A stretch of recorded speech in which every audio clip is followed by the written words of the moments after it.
et un gain d'une dizaine de chevaux. C'est en tout cas un gain estimé. C'est le bruit qui court dans les paddocks, même si hormis McLaren et les ingénieurs japonais, personne ne connaît exactement au cheval près le gain. Puis des fois il y a des chevaux, des fois c'est des poneys. Oui. Vous connaissez Bernadette, Jacques? Non, pas encore, Julien. Elle est très chouette et c'est l'une des ingénieures de Force India. Voici le meilleur ami d'Harry Potter, c'est Ron Weasley. Rupert Grint. Oui, mais c'était pas marqué Ron Weasley à la télé. Son rôle, c'est Ron Weasley, voilà. Vous êtes un fan d'Harry Potter, je le sais, Jacques, vous êtes déjà au courant de la sortie du prochain. Je suis impatient, j'ai vu qu'il sortait. Par contre, je veux le commander en latin cette fois-ci, vu qu'il généralement il le sort en plusieurs langues. Je pense que le prochain sera en latin. Vous mettez au latin, Jacques. Ou en welsh ou gallois, je sais pas encore. Vettel s'apprêtait à quitter la voie des stands, mais s'est vu présenter le feu rouge à la sortie des box. Je crois, Julien. Oui, un train de gomme neuve. Un train de balle neuve. Oui, Julien. les balles neuves. Oui, c'est un petit peu familier comme terme. La stratégie idéale, si la piste restait sèche, c'est d'effectuer 2 arrêts au stand. Mais maintenant, évidemment, avec l'arrivée de la pluie, eh bien, ça chamboule tout. Réglementairement parlant, si la pluie est déclarée mouillée, il n'y a plus à respecter. Les fans venus observer cette première séance d'essai libre dans laquelle il reste un peu plus de 36 minutes. Intéressant, Julien, le chewing-gum au champagne. C'est très classe. On vit la dernière demi-heure de cette séance d'essai libre. Lucky Luke a garé son cheval à l'arrière du stand Ferrari. Gutiérrez, le grand pilote spectateur de Haas. Un peu plus de 2 minutes 30 de la fin de la première partie de séance. Donc on n'appelle pas ça la FP1, on appelle ça la FP 0.5, 0.3. Non, c'est un tiers à peu près. Faites simple, Jacques, faites simple. C'est le seul pilote avec lequel vous ayez échangé un exactement. Casque. Je ne suis pas collectionneur à la base. D'accord. Donc le casque de Fernando Alonso, il est où maintenant? Ah, il est dans un carton bien protégé. Ah oui, il est bien mis en valeur. Alors que vous allez vous faire... il est protégé, Julien, tout simplement. Ah, c'est ça, c'est pour ne pas l'abîmer. Vous le ressortirez pour le jour où vous l'inviterez à dîner, vous le poserez sur la... Par exemple. Voilà, sur la table. Là, il y avait une vitesse, une trajectoire pour Kevin Magnussen. Il a lâché son effort. Bon, il a tenté la trajectoire de l'ancien circuit qui était un grand virage arrondi. Ah oui, c'était ça. Voilà, oui. Ça partait tout droit. C'était ça le virage. Aussi, il y a un petit supporter qui ne verra pas la fin de cette séance. Ah, il trouve la Formule 1 très excitante, tout simplement, Julien. Sur les séances d'essai libre, on lui pardonne.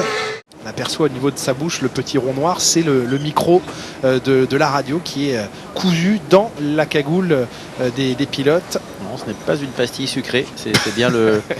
Interrogation également sur les choix pilotes qu'effectuera l'écurie française l'année prochaine. Magnussen sera-t-il toujours dans le bateau français? Beaucoup de pilotes s'intéressent à cette équipe. Le choix des pilotes, ça va dépendre si l'équipe va continuer d'être un bateau à rame ou va finalement se transformer en bateau à moteur. Voilà. Le regard de Max Verstappen tourné vers son destin. Auriez-vous décelé un léger strabisme divergent chez ce garçon, Jacques? Ça doit être un effet optique de la caméra, Julien. Certainement. Et il semble apprécier les voitures survireuses. Et il semble ne pas détruire ses gommes. C'est un des seuls pilotes. Et par contre, ça oui. J'ai failli parler trop tôt. Il a peut-être oublié qu'en fait, il n'avait pas une boîte automatique. Comme ce qui peut arriver au péage. Parfois, vous oubliez que vous êtes dans une voiture manuelle et vous calez, tout simplement. Vous roulez en boîte automatique, vous, Jacques Villeneuve, en bon père de famille. Eh oui, Julien, je dois vous l'avouer. Il semble avoir rectifié légèrement les... Ah non. À chaque fois, je parle trop tôt avec Verstappen, Julien. Ne dites plus rien, Jacques. Voilà, je ne dis plus rien. Il ne s'est pas laissé beaucoup d'espace. Non, il a laissé passer la Toro Rosso et il va certainement très rapidement s'en plaindre. Oui, voilà, mais c'est tout le temps comme ça. Véritablement. Non, mais là, il a raison. Attendez, Jacques Villeneuve, il a raison. Il le laisse passer avant la dernière ligne droite, puis pour attaquer un tour. Non, mais il ne sait pas si la Toro Rosso. S'il veut pas être gêné, il loue le circuit au mois de novembre, il sera tranquille. Non, Sébastien Vettel, il sera pas embêté. Il ne savait pas si la Toro Rosso. Bad lap, obviously. Traffic again at the beginning. Sébastien Vettel avec une voix de dépressif qui explique qu'il a fait un mauvais tour. Oui. Et petite anecdote au sujet de cette voiture de sécurité. J'avais l'occasion il y a quelques années d'interroger Bernd Maylanders qui en est le pilote en lui demandant si, ça c'était la question magique, si la safety car passait à fond le raidillon et au rouge. Il m'avait répondu avec beaucoup de sobriété: Bien sûr qu'elle passe à fond le raidillon et au rouge, mais une seule fois. Voilà. Donc elle ne ressort pas de l'autre côté. Elle peut faire une Villeneuve en fait à cet endroit.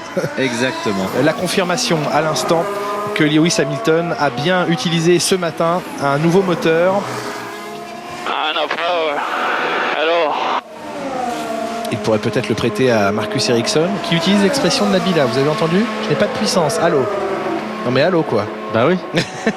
Alors, ce qui fait qu'on vient ajouter ce matin 25 places de pénalité à Lewis Hamilton aux 30 déjà acquises hier. Vous faites rapidement le calcul, ça fait 55. Il sera avec donc... la pole là, c'est pas possible. Il faudrait une double pole. Là, donc il partira de Bruxelles. Hein. C'est une info exclusive Canal+. J'ai vu le trafic pour venir au circuit. Ça va être compliqué. Alors, qu'est-ce qu'il a encore fait, Verstappen? Comme il avait fait à Kimi Raikkonen tout à l'heure, tout simplement. C'est pas possible. Oh, mais cette fois-ci, je vous laisse vous énerver vous-même, Julien, Non, parce que j'arrive au bout. Vous n'en pouvez plus, Jacques. Je n'en peux plus. Des zigzags, des coups de roue, mais c'est Verstappen, que voulez-vous? Ce n'est pas le règlement Verstappen n'a que 5 pages et les autres en ont 40 pages. Pérez, Grosjean, Palmer, tous ces garçons passent au stand. Pourquoi est-ce que Raikkonen repasse par les stands? Eh bien parce qu'il en avait envie peut-être. Et on revoit les flammes qui sont venues manger le carbone et le composite de la planche sous la voiture. C'est comme ça que les hommes préhistoriques faisaient du feu, Julien. Avec des Formule 1. Non, en frottant. Ce tout nouvel aileron chez As, cette double vague, cet aileron en M, donnez-lui le nom que vous voulez. On s'est dit pourquoi ne pas faire mieux que Mercedes. Mercedes avait une vague unique. La cuillère. Voilà, le dromadaire, et eux c'est le chameau. Et bien voilà. L'aileron chameau. Alors ça, dis donc, j'y aurais pas pensé, Jacques Villeneuve. Merci beaucoup. Et là, c'est Nico Rosberg qui joue au saut de Dodan, au saut de mouton, voilà. On est dans les animaux ce matin, les chameaux, les dromadaires, le mouton maintenant. Principalement la première chicane. Maquet, voilà dans les stands, Flavio Briatore. Il est là, en compagnie de Toto Wolff. Aucune réponse de la part de l'écurie. Il doit se sentir tout seul là dehors. Il doit être en train de manger des cônes glacés. Des sushis. Je voyais plus avec des cônes glacés. Un petit peu à la façon jour de tonnerre, vous voyez. Peut-être la partie anglaise de l'écurie, mais la partie japonaise, des sushis glacés. Des sushis glacés, voilà. C'est ce que j'allais dire. Les prières de Saint-Sébastien dans sa monoplace, prêt à briller à Monza. Julien, de temps en temps, vous avez quelques informations pertinentes. Précises de quelquefois, je vous remercie. Quelquefois, oui, non, de plusieurs fois même. Rarement, Julien.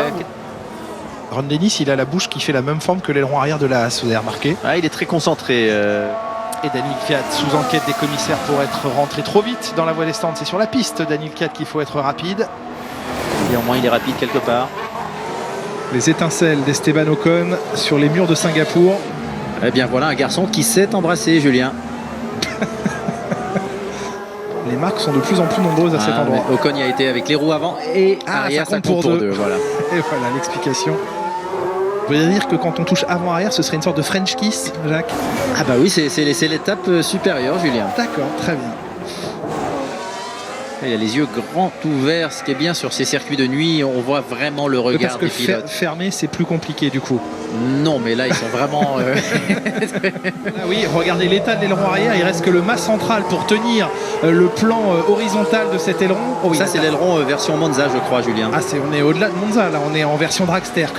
Les 1000 degrés de température atteints sur les très gros freinages.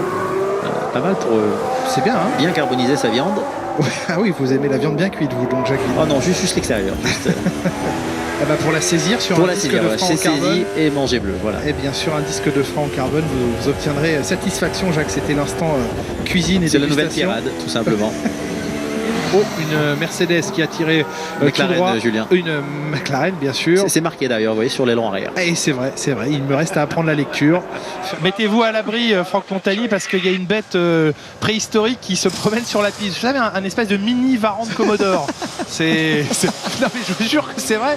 Verstappen lui-même en a été surpris. Très intelligente l'animal. Il a attendu que Verstappen passe, il a regardé à gauche, à droite et il est passé. Bon.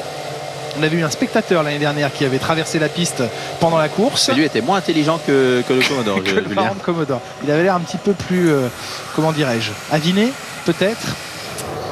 Et un autre, un renard à Silverstone, Julien, que j'ai éclaté d'ailleurs malheureusement. Oh, ah oui, vous en avez fait une écharpe ou une... Non. Non, mais il restait plus rien de la voiture non plus. D'accord. Bon, eh bien c'était la parenthèse animalière. Et ça y est, finalement, Hülkenberg a enfilé sa cagoule, Julien. Il vient de prendre la piste. Je crois que c'est Michael Youn qui lui a demandé de mettre sa cagoule. Important, et les gommes qui surchauffent dans cette fin de tour, et ce dernier virage qui est très compliqué et qui est assez rapide, où Romain Grosjean hier est parti à la faute. Allez-y, respirez Jacques, le tour est fini. Il y en aura 61 à couvrir demain. C'est pas possible. C'est pas possible ça. Ça c'est non mais c'est inconcevable. Le commissaire était sur la piste. Il y avait un spectateur qui l'année dernière, vous vous en souvenez peut-être, avait traversé la piste. Et hier c'était un Komodo. Hier c'était un Varan de Komodo qui n'avait pas l'air commode.